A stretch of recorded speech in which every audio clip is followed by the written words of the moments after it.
अस्सलाम वालेकुम स्टूडेंट्स। हमारा chapter number 1 human organ system. Human organ system में हम डिफरेंट ऑर्गन सिस्टम्स के बारे में पढ़ेंगे। पिछली क्लास में आपने 6 क्लास में थोड़ा सा इसके बारे में पढ़ा था, लेकिन अब हम इसमें डिटेल में पढ़ेंगे डाइजेस्टिव सिस्टम और रेस्पिरेटरी सिस्टम। ये दोनों सिस्टम इस चैप्टर में डिटेल से बताए गए हैं। सबसे पहले हम डाइजेस्टिव सिस्टम के बारे में पढ़ेंगे।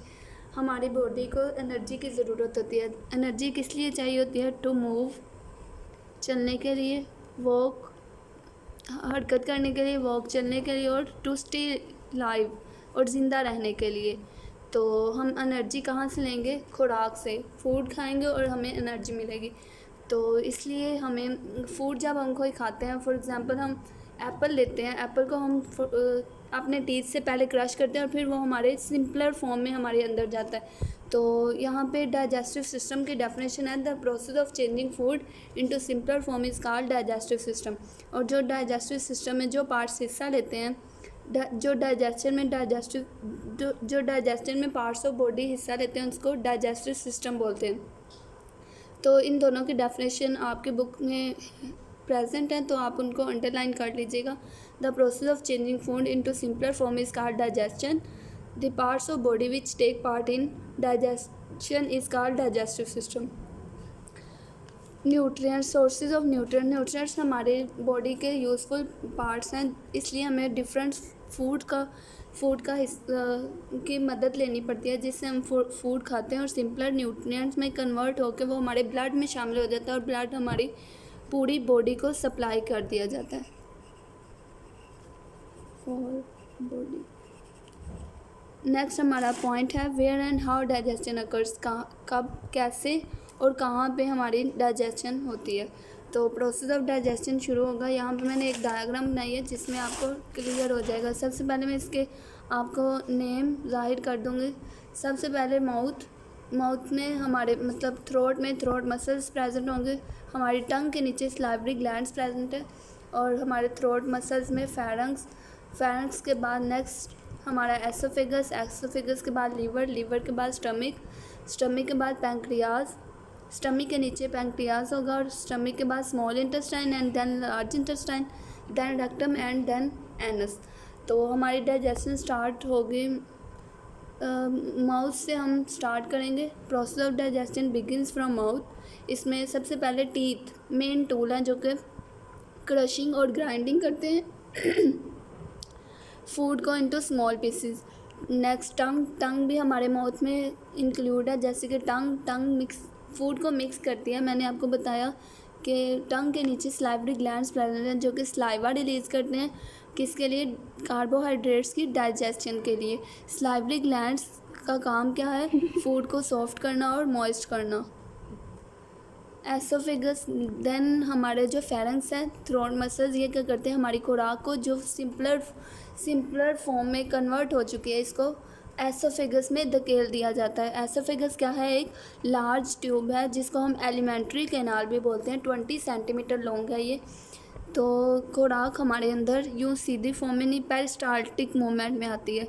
यूँ हमारा जो एसोफेगस है वो बिल्कुल सीधा नहीं है, स्ट्रेट नहीं है, यूँ हमारी एसोफेगस है। तो जब हम खुराक यहाँ से एंटर होगी तो वेव लाइक फॉर्म में खुराक मूव करेगी, इसको हम बोलेंगे पेरिस्टालसिस। नेक्स्ट यहाँ पे एक एक्सटेंड योर थिंकिंग है। सवाल पूछा गया उन्होंने, अगर हम ऊपर से अपसाइड डाउन होंगे तो क्या हमारी खुराक हमारे अंदर हज़म हो जाएगी, डाइजेशन हो जाएगी? Yes, it is possible. ये मुमकिन है कि हमारी खुराक हज़म हो जाएगी, क्योंकि खुराक जो है वो पेरिस्टाल्टिक मूवमेंट की वजह से हज़म होती है, ना कि ग्रेविटी की वजह से। नेक्स्ट हम खुराक को स्टमक में एंटर कर दिया जाता है। स्टमक क्या है? एक जे शेप्ड मस्कुलर बैग है, जे शेप्ड मस्कुलर बैग, जो कि फूड के साथ डाइजेस्टिव जूसेस प्रेजेंट होते हैं जो कि फूड को डाइजेस्ट करने में हेल्प करते हैं। तो डाइजेस्टिव जूसेस क्या करते हैं? Digestion of proteins. इसमें डाइजेशन ऑफ प्रोटीन्स होती हैं, और एक खुराक हमारे स्टमक में 4 घंटे तक स्पेंड कर सकती है। हमारे स्टमक में एसिड भी प्रेजेंट होता है जो कि है ACL, हाइड्रोक्लोरिक एसिड और पेप्सिन। ACL का क्या काम है? बैक्टीरिया को किल करना, और पेप्सिन क्या करती है, प्रोटीन की डाइजेशन होती है पेप्सिन की वजह से। यहाँ पे भी एक एक्सटेंड योर थिंकिंग है, उसका आंसर आपको प्रोवाइड किया गया है। तो एक्सटेंड योर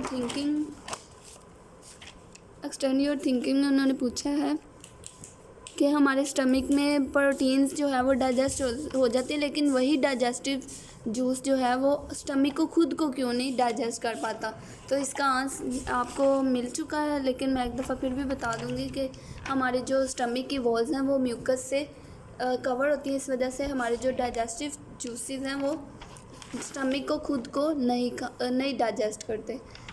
नेक्स्ट, फूड को क्या करते हैं, स्मॉल इंटेस्टाइन में भेज दिया जाता है। स्मॉल इंटेस्टाइन क्या है, लॉन्ग है, थिन है, कॉइल्ड ट्यूब है हमारे एब्डोमेन में। एब्डोमेन पेट, हमारे पेट के अंदर लंबी पतली थिन कॉइल्ड फॉर्म में एक स्मॉल इंटेस्टाइन प्रेजेंट है, जिसमें फाइनल डाइजेशन ऑफ प्रोटीन्स और कार्बोहाइड्रेट्स हो गए। इसमें स्मॉल इंटेस्टाइन के अंदर 3 ऑर्गन्स हमारे हेल्प कर रहे होते हैं, लीवर, पैंक्रियाज और wall of small intestine. Liver का काम है बाइल साल्ट सेक्रेट करता है जो कि फैट्स की अब्जॉर्प्शन के लिए होते हैं। पैंक्रियाज और वॉल ऑफ स्मॉल इंटेस्टाइन दोनों मिलके जो बाकी खुराक रह जाती है, खुराक में से फैट्स को निकाल दिया जाए, बाकी जो खुराक रह जाती है वो पैंक्रियाज और वॉल ऑफ स्मॉल इंटेस्टाइन दोनों मिलके उस खुराक को एब्जॉर्ब करते हैं। नेक्स्ट, यहाँ पे मैंने एक स्ट्रक्चर बनाया विलाई का। स्मॉल इंटेस्टाइन की जो अंदरूनी स्ट्रक्चर होता है, इनर साइड उसकी विलाई फिंगर लाइक प्रोजेक्शंस की तरह होता है। Finger like projections,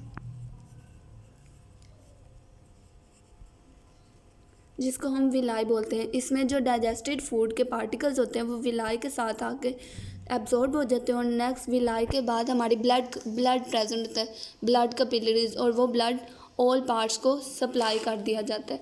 next, food मैंने आपको जैसे कि पहले बताया, स्मॉल इंटेस्टाइन के बाद हमारी लार्ज इंटेस्टाइन है। जो स्मॉल इंटेस्टाइन के बाद जो अनडाइजेस्टेड फूड रह जाती है वो लार्ज इंटेस्टाइन में भेज दी जाती है। लार्ज इंटेस्टाइन में वो अनडाइजेस्टेड फूड के अंदर बहुत ज़्यादा पानी पाया जाता है। इसका काम है कि एक्स्ट्रा अमाउंट ऑफ वाटर को एब्जॉर्ब करना। अनडाइजेस्टेड फूड जब पानी भी अंदर से निकल जाएगा तो बाकी जो अनडाइजेस्टेड फूड रह जाएगी वो सॉलिड शक्ल इख्तियार कर लेगी, उससे हम फीसिस बोलेंगे। यहाँ पे मैंने 3 ऑर्गन्स बनाए हैं, जो कि मैंने जैसा कि पहले आपको बताया 3 ऑर्गन्स जो हेल्प करते हैं, लीवर, पैंक्रियाज और वॉल ऑफ स्मॉल इंटेस्टाइन। यहाँ पे लीवर, गॉल ब्लैडर और स्मॉल इंटेस्टाइन। लीवर का काम मैंने जैसे कि पहले आपको बताया बाइल साल्ट्स को रिलीज़ करना।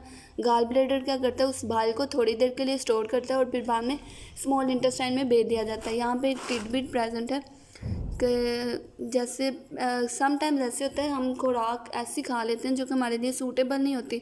पेरिस्टालसिस रिवर्स कंडीशन में वर्क करता है। इस रिवर्स प्रोसेस को हम वॉमिटिंग बोलते हैं, क्या आ जाना। तो डिसऑर्डर्स हमारे जो डाइजेस्टिव सिस्टम में बाज़ औक़ात ऐसा होता है डिसऑर्डर्स आ जाते हैं। डिसऑर्डर्स मीन बीमारियाँ। डायरिया, सबसे पहले डायरिया मीन्स हैज़ा। आपने अक्सर सुना होगा कि हैज़ा हो गया। हैज़ा में क्या होता है, सेमी सॉलिड फीसिस का होना, सेमी सॉलिड फीसिस होती हैं। किस वजह से डायरिया होता है, बाय इन्फेक्शन, या तो कोई इन्फेक्शन की वजह से या फिर हम ख़राब खुराक खा लेते हैं, कंटामिनेटेड फूड। डायरिया हैज़ा बहुत ही ज़्यादा ख़तरनाक हो सकता है, इससे पानी की कमी हो सकती है, डिहाइड्रेशन। इसकी सिम्टम्स हैं, इसमें पेट में दर्द होता है, क्रैम्पिंग, बाल आते हैं, लूज़ मोशंस एंड फीवर, और बुखार हो जाता है। इस वजह से हमें ज़्यादा से ज़्यादा पानी पीना चाहिए जब डायरिया हो जाए। तो डॉक्टर्स एंटीबायोटिक्स प्रेस्क्राइब करते हैं। तो कुछ